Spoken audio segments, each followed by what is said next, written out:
Hello friends, welcome to yet another amazing session of Wisdom Zone. This is Shubro, and friends, I'm quite sure you have already guessed it from the thumbnail. In today's video, I am gonna give you some extremely important prepositions in English, and I'm gonna show you use of important prepositions in English. So it is my earnest request to all of you, please watch this video carefully to learn all the correct use of important prepositions in English. And if you haven't subscribed to this channel, please do not wait, immediately go ahead and subscribe to Wisdom Zone and hit the bell icon to get the first notification. So without wasting any more time, let's get started.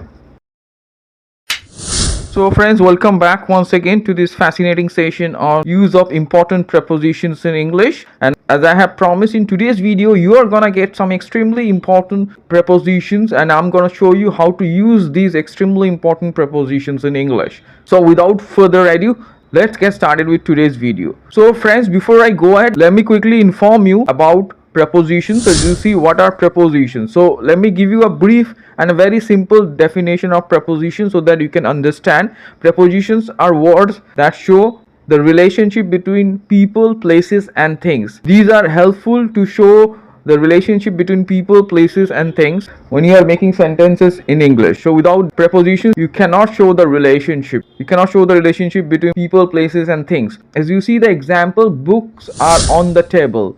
So prepositions are primarily of three types: preposition of time, preposition of place and preposition of direction or position. So right now I'm gonna show the correct use of some important prepositions in English. So without further ado, let's get started and let's see all these examples. So as you see, the first one is on your screen. The teacher is sitting in the classroom.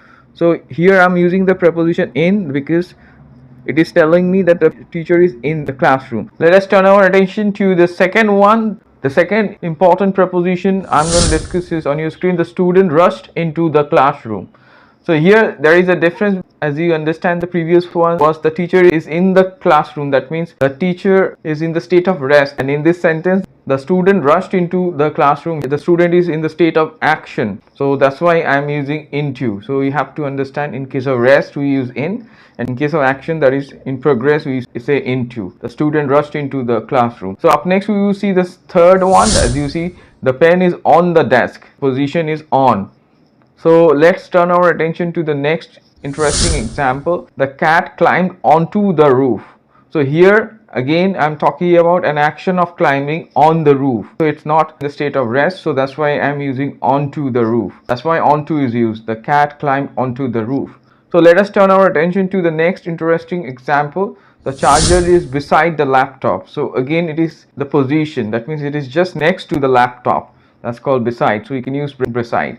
Let us focus on the next example. Tom is standing outside the classroom.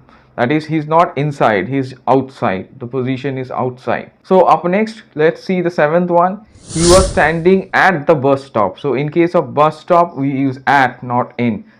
We are talking about a smaller place. So he is standing at the bus stop. It's a very important one, try to remember. Up next, we are going to turn our attention to the next one. The cat is sleeping under the table. So the position is under. So remember, we use under, means below the table. We will see the next one quickly. That is, let me read out the example. His house is across the river. So here across is used because his house is on the other side of the river. So that's why across is used. Across means on the other side. So I'm quite sure it's clear. So up next we will see the next example, number 10. I went to the building just opposite the park.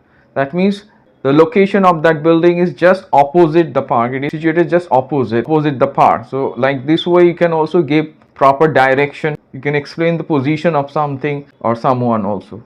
So up next we are going to turn our attention to the next example. That is the 11th one. I wake up at 6 o'clock every day. Here we are using at.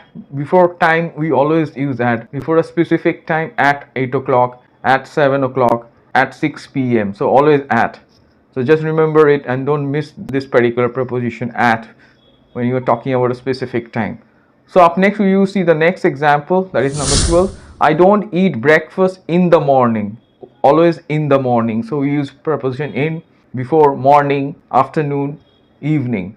So I'm quite sure it's clear. So let us turn our attention to the next example quickly. I watch television in the evening. As I already mentioned, it's always in the evening. So up next we will see the 14th one.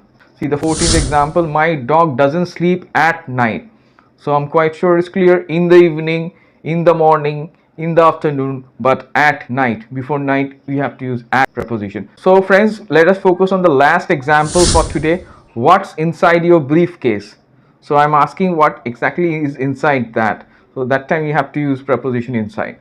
So friends, I'm quite sure you have understood. Today I gave you some extremely important prepositions and I have explained how to use all these important prepositions in English. So try to go through all the examples and try to make sentences and comment below. And if you still haven't subscribed to this channel, please do not wait. Immediately go ahead and subscribe to Wisdom Zone and hit the bell icon to get the first notification. So stay tuned for further informative videos and don't forget to like, share, comment and subscribe to Wisdom Zone.